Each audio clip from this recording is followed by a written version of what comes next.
Patrick, is balance the greatest challenge here tonight from what you're going to see, and I guess the same might be asked of them?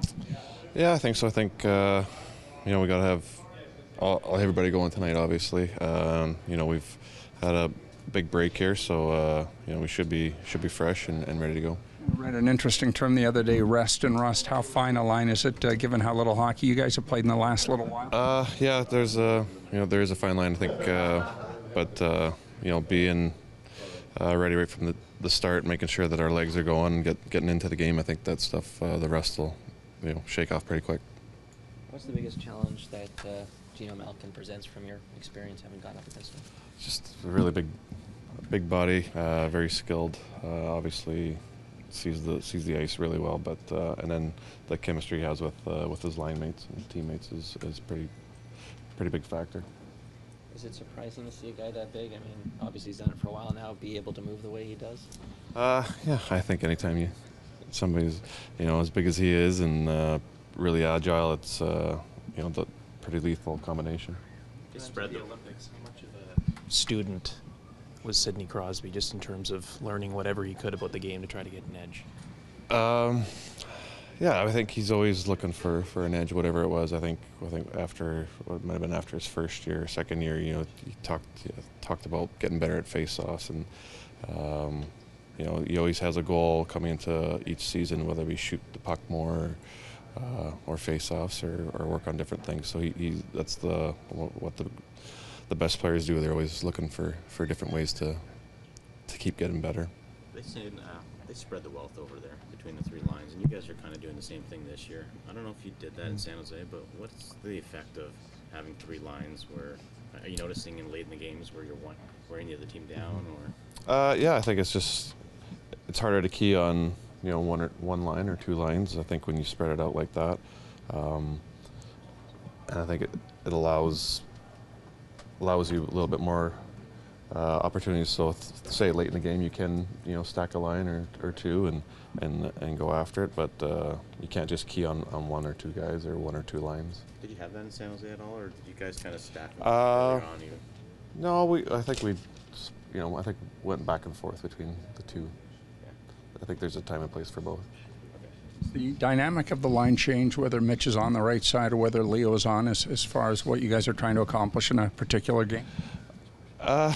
Yeah, I think so. I think probably a little bit more of a shutdown line, as opposed to obviously with Mitch, he controls the play out there and very causes a lot of chances for, but also solid defensively. So it's just a different look. It hasn't happened a lot in NHL history. I think the last time was in the late 80s when Mario Lemieux won the Hart when he didn't make the playoffs, but could happen this year with a couple guys having great seasons. Their team's not necessarily guaranteed to get in. Do you have a view on whether or not winning the Hart Trophy, making the playoffs should be a prerequisite or not? I don't know. I think I haven't really thought about it too much, but I think personally, probably making the playoffs would be something that you'd have to do, but also, making sure that your team wins a lot of games that's not very good is also huge. So, but I don't know. Good thing I don't have to figure that one out. Vote, yeah. Patrick, how do you feel, William? It's not easy to play center as a young guy in this league. When he's gotten the chance down the middle, how have you seen him kind of adapt and grow in that spot? I think he sees it as a challenge. I think obviously having to play down low a little bit more and things like that. So I think he's, as you see, he's been up to the challenge and has done a really good job.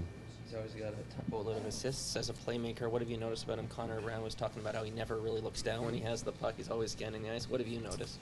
What I've noticed about him is just the way he can create space for himself. Those tight turns down low in the offensive zone, gives him space to get his head up, or like you said, it's already up, so that's part of half the battle there, and to find open players, so that's huge. Mike Babcock was very complimentary at Pittsburgh a couple of weeks ago about staying engaged during the so-called dog days of the season. How do you think your club has done heading down the stretch now? Well, I think we've done fairly well. I think everybody always wants more, but definitely this is a time of year where the points are everything's getting a little bit tighter and the points are that much more important, and you got to put that emphasis on winning. Sign of maturity for the team, though, that they have to get used to playing through that 40 to 60 game mark. Yeah, I think so. I think you can lose a lot of teams in that little span there, so it's good to see that we kind of stuck with it, and now it's you're starting to see a lot more playoff style hockey, and that's where we're going to have to get our game to.